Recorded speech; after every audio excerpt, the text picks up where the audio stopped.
So I'm with something called Code for Africa, and we're almost in some ways like a mini Code for All. We try and span an entire continent, which is an impossible thing to do. It's 52, 53 countries, 54 countries, depending which of these are officially recognized at any one time.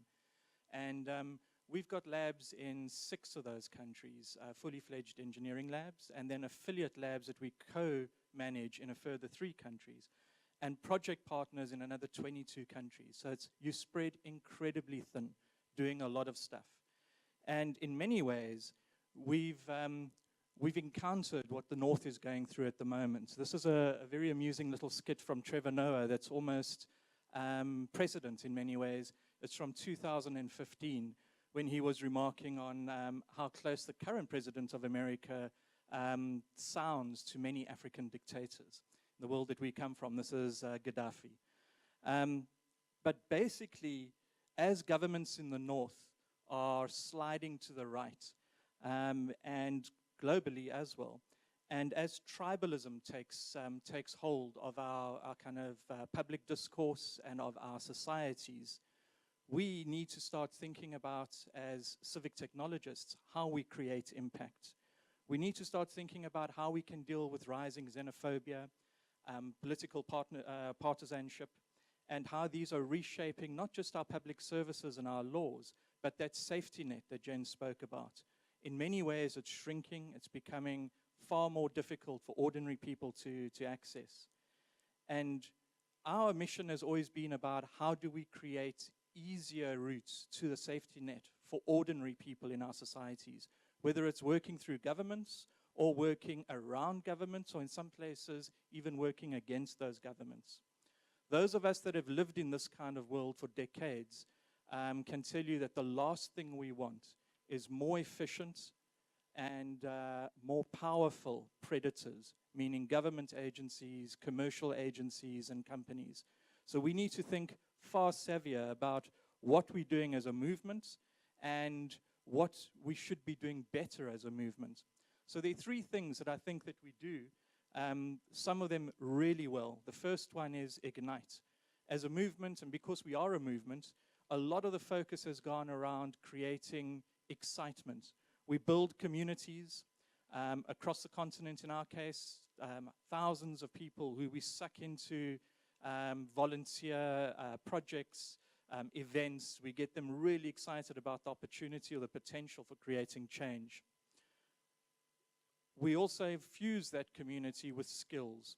In Africa, we do it through something called the Academy, which is training 6,000 people a year, a mixture of kind of face-to-face training, which is obviously better kind of value, but also online training.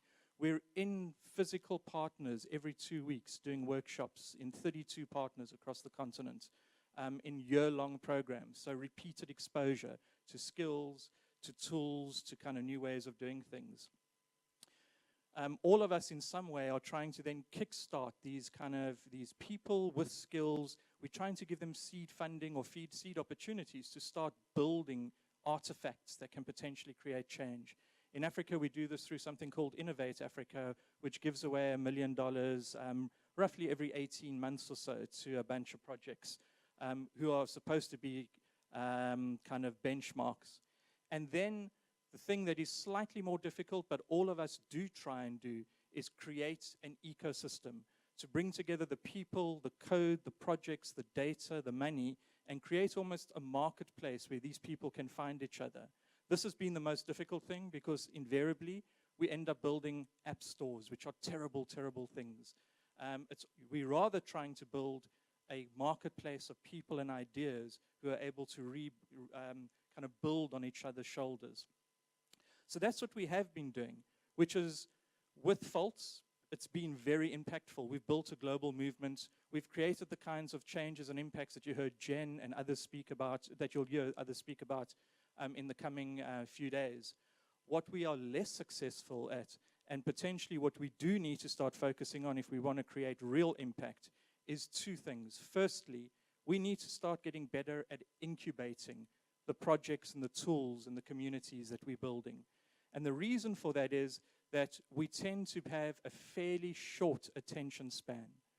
This is one project that we've incubated for 6 years. It's an investigative, environmental justice project with a big journalism focus. It uses a lot of data, a lot of geo kind of tools, meaning satellites, mapping, and so forth, and then creates ways to create mobilization or citizen use around that, called oxpeckers. And they do great things, not just in South Africa, across Southern Africa, where parliaments now actually have hearings that incorporate their evidence as well as their research. Court cases are based on the filings that they actually co-file with legal partners, and they produce award-winning journalism across the continent. But it's taken 6 years, and we're probably still committing for another 2 years of supporting this organization to grow into an organization. Because the kinds of people who do the things that we are passionate about tend to be mavericks. They're people who leave the kind of the organizations they were with because they felt stifled. They want to create something new. They want to disrupt. They're not particularly good at building the back-end systems. And as a movement, we need to get better at building the back-end machinery, not just for governments or other partners, but for the actual projects and the tools and the artifacts that we're building and get excited about. We need to also do the boring back-end work. A second project, which is a newer project, and let's see if I can, how do I push play? Cool, someone's done it for me. A second project that we launched just 2 years ago does this in a slightly different way. So the previous one was a pure, non-profit, social justice focused attempt at creating data, evidence, and impact. This one is trying to use its African Drone Network. It's trying to use new hardware and data technologies to create social entrepreneurship across the continent. So it's effectively, and I hate using the term, but like a Taxify or an Uber or a Lyft or whatever kind of the most acceptable flavor is in your country, for civic drone pilots, who we've now hooked up with the World Bank and with various others, media organizations, the provincial government in the Western Cape, who use them for everything from mapping through to storytelling, through to creating 3D rendered models of flooded cities, like in Dar es Salaam, for example. And a very robust business model has been built in there over the last 2 years, which means that they're now at break even. They no longer need our kind of philanthropic grant support anymore. It's been a hard slog because the people are really excited about the drones and the gadgets and kind of the potential. They're less interested in building the business model that goes with that. But as a movement, again, we need to start thinking about the business models behind a lot of the innovations and the technologies that we're building. And now it won't progress to the next slide. Yep, there we go. And then the third thing that we're really bad at doing is accelerating those successes that we do have. The civic technology movement and many of our kind of home organizations are great at building tech, data, and websites. They look really good. They have a limited impact around an event or around a launch, and then kind of usage tails off because we move on to the next big thing. We don't spend enough time either amplifying or sustaining or scaling the projects. And there are many, many ways of doing that, and hopefully we're going to dig into that over the next 2 days. But there are just 2 ways that I want to speak to here that might be slightly different to how many of the other organizations in Code for All are doing it. And I want to highlight so that it's part of the discussion. The first one is that Code for Africa has deep, deep roots in journalism, investigative journalism. Many of us are former journalists. So we try and find natural partnerships with media to amplify and create engagement around the projects and the tools that are built. This is an example of a set of health tools that were built in Kenya, sometimes recycling stuff that OpenUp had built in South Africa, sometimes building completely new stuff, dating back to about 2011, 2012. And we monitor it on an ongoing basis, but just one of the partners, the STAR, has generated fairly substantive engagement around simple SMS-based tools for looking up medical services. we need to start spending way more time pulling in people from engagement agencies, the advertising industry, kind of fast-moving consumer goods kind of marketing industries, to understand how we can drive traffic and how we can drive usage of the artifacts and of the services that we build. And then the second example is something that is the flavor of the month in the north at the moment, is fact-checking. This is something called PesaCheck. It's been running for, I think, about 4 or 5 years now in East Africa. Started out in Kenya just to check one simple thing. Numbers are used to confuse ordinary citizens. So this thing checks numbers used by politicians and by others to ensure that they're accurate. And what we did here in terms of accelerating them was we first helped them expand and scale beyond their original country. So they're now in 3 countries, Uganda, Tanzania, and Kenya. And then last week, we helped them forge their first substantive global partnership with Facebook to do fact-checking as one of 2 organizations across the whole of Africa. And the strategy there is that as a movement and as a activist-driven kind of community, we tend to shy away from corporate partnerships. We need to think carefully about what we're actually trapping many of our partners and projects into, this endless round of annual kind of grant applications that people have to go through. And the strings that come with that are often just as cumbersome as some of the commercial strings. Now, not every commercial partnership is great, and especially with kind of organizations like Facebook, but we need to start thinking robustly and creatively about how we can leverage some of those large resources out there to turbo boost some of these projects.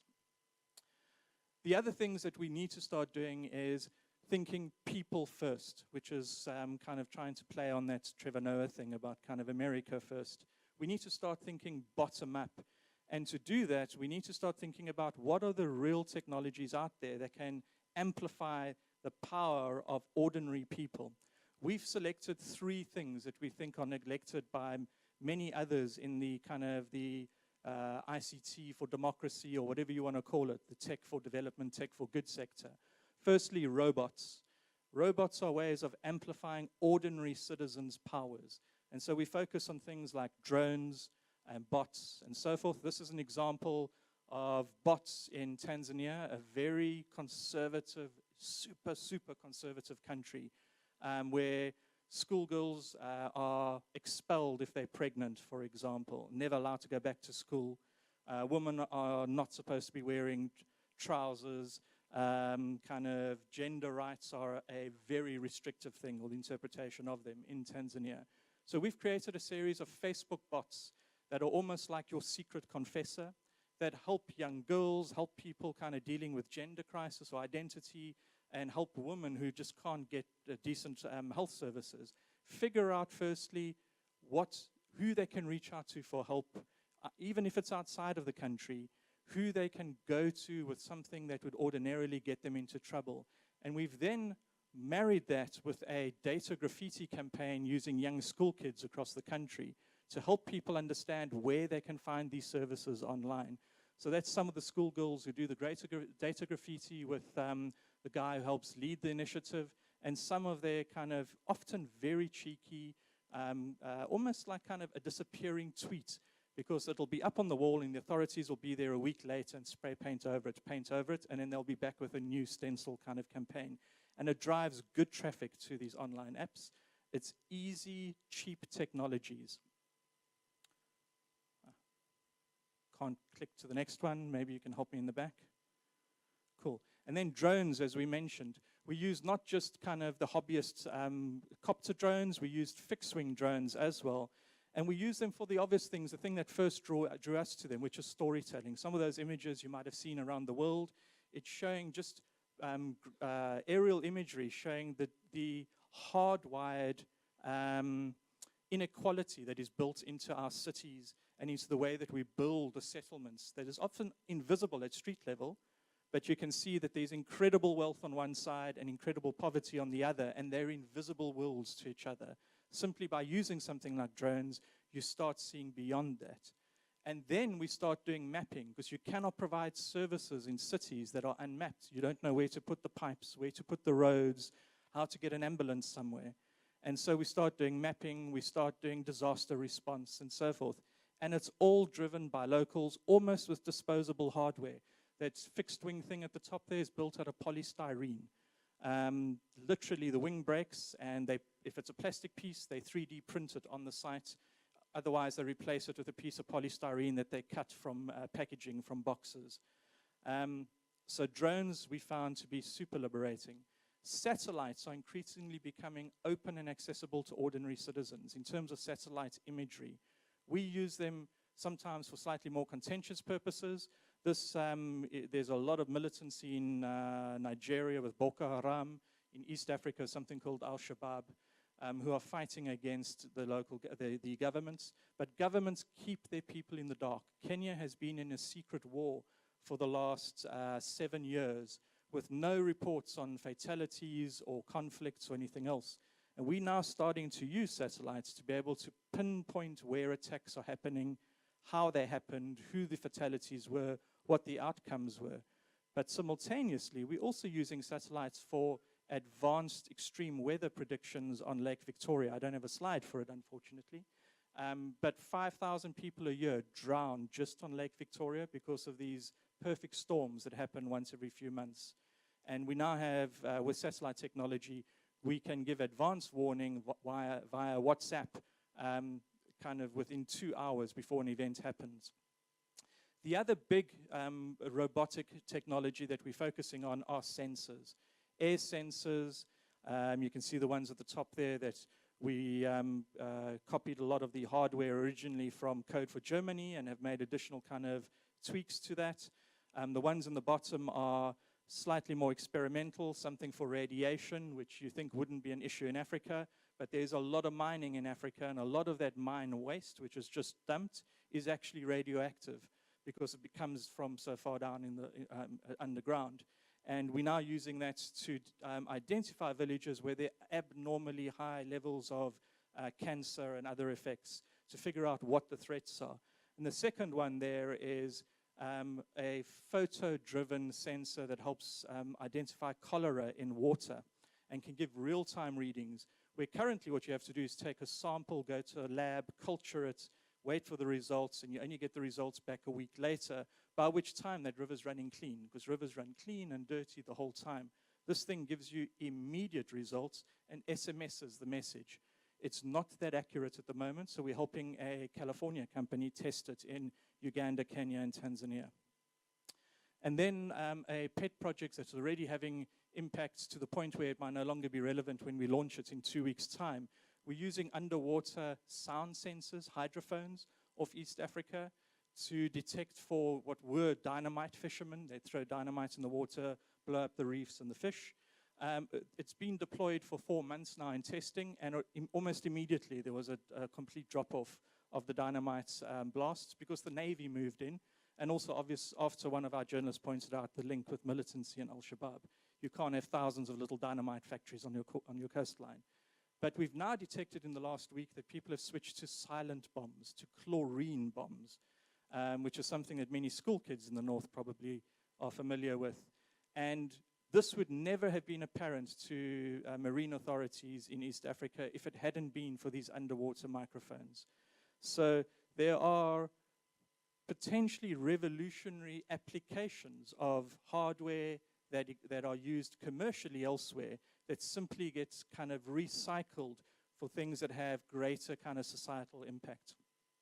The third thing that we focus on that we think is, the second thing, which is super important in terms of neglected areas that we should as a movement be investing into, is the war on science. Increasingly, the authorities where we've relied on to release scientific evidence and research are becoming more ideological and are releasing either slanted research or simply closing down crucial research. So as a movement, we're trying to invest into test tube data, test tube journalism, test tube whatever. You can apply it to multiple fields. And we've selected those 4 things as having a material and a big impact on citizens who live in our world: medicine, water, food, and the climate. The kinds of things that we're doing there are helping just with simple hardware again, testing medication to make sure that when you take medication, it's actually the real thing. And the early kind of trials in Kenya led to the recall of what was until then a major malaria medication, but was found that 50% of the doses that were being sold in pharmacies were actually sugar pills. They had no medication in them all, no active kind of ingredients. And that's now being replicated in 3 other countries in East Africa. Abattoirs are kind of regulated in many of the countries that we operate in.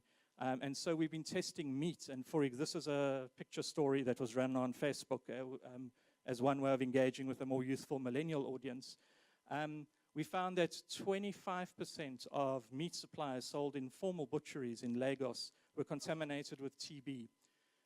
And the reports then led to a massive crackdown and the closure of a number of kind of abattoirs. And the same with water. Testing water, what is called bottled water here in Africa, comes in sachet packets a lot of the time. Testing that and finding that often it's almost worse than the stuff you get out of the lagoon or the river because it's sat and sweated in that packet after also being, already being kind of not that clean to start with. So those are examples of just very, very simple ways that we think that by focusing and putting some effort, some energy, and some kind of, not always hard technologies, meaning code or hardware, but often just putting analytical or engineering thought into how to scale some of these solutions is starting to have some real impacts in some of the communities that we work on. And then the third and final thing that we are trying to encourage many of our partners to start thinking about are forensic things, forensic data, forensic technologies, beyond investigative or accountability technologies, things that help us probe beyond the obvious and what we get told. So a lot of open source intel resources, disinformation as opposed to misinformation, and then also the kinds of tools that you can see. The reason why we do this focus is because corruption leads to the collapse of that safety net, social safety net. And as a result, everything from the medicine in the hospital that you visit could be fake. In Nigeria, we've got a project around fake hospitals, where you literally go into a building, it's brick and mortar, there are people in white coats, you check in, it's not a single person in the hospital is medically qualified. They don't exist on any kind of register anywhere. They're simply there to milk as much money out of you as possible. They're called ghost hospitals. So something as simple as a hospital could be fake.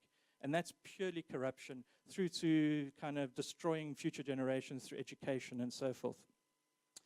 I want to give a shout out to the Open Up guys in the room. We do a lot of investigative data and journalism projects, tech-driven. But I think one of the most impactful in Africa that is often underappreciated is something that ID and his team assisted a consortium of South African organizations do, where they basically exposed state capture by a family crime cabal, which had taken over the presidency and his extended family and their supporters in the ruling party. And purely by almost like a Panama Papers type analysis of the leaked data, they were able to firstly prompt a massive clampdown, the falling out of favor of the political clique, and now it looks like prosecutions are starting to happen, and potentially a recovery of some of the lost, not just money, but assets, as well as winning back control of state agencies that had been almost farmed out to these family appointees. The state capture and the corruption often creates the grounds for disinformation. So this is stuff that we've culled off the internet. The woman second from, what side is that? Left is our investigative editor, Ferial Hafaji, where fact-checking of misinformation is pretty easy, and we've been doing it, or the media have been doing it for decades. Disinformation by intelligence agencies, by organized crime, even by corporates, legitimate corporates, is becoming easier to do with bots, nets, and with sophisticated AI machinery that you can use to redub someone and what they say, as well as alter photographs. Is something that no one is really fighting outside of large state kind of security agencies yet. You get a few people trying this, Bellingcat, the Atlantic Council, the DFR Labs, But outside of that small group or ecosystem, no one is yet investing energy and technology and volunteerism into tracking this fast-growing and metastasizing world. So we're putting a lot of investment into that, and it builds on a lot of the other kind of open data work and open gov work that many in this room have already done. And then finally, all those things are fun and they're geeky, but if it doesn't translate to a physical tool that an ordinary citizen can use easily at the end of the day, it's invariably almost meaningless. So as Jen was saying, unless there's a way of on your mobile in 7 minutes to suddenly get a food stamp, then what you're doing is largely academic. And as a movement, we need to think more carefully about how we translate this back-end plumbing and machinery that we build into something that is frictionless and seamless for people to use. I think that was it. Yes, so our GitHub is there. Please steal the stuff we've got. We happily kind of steal everyone else's code and help rebuild where possible. We've got a Slack community that is fairly kind of active. Unfortunately, like most Slack communities, it largely happens in private channels and kind of DMs, but it's pretty big and kind of comprehensive for the continent, and we're always looking for partnerships. And then if you want any of the slides, I'm going to quickly drop in some links to any of those projects that I mentioned. Click back on that link in probably about an hour's time. Thanks very much.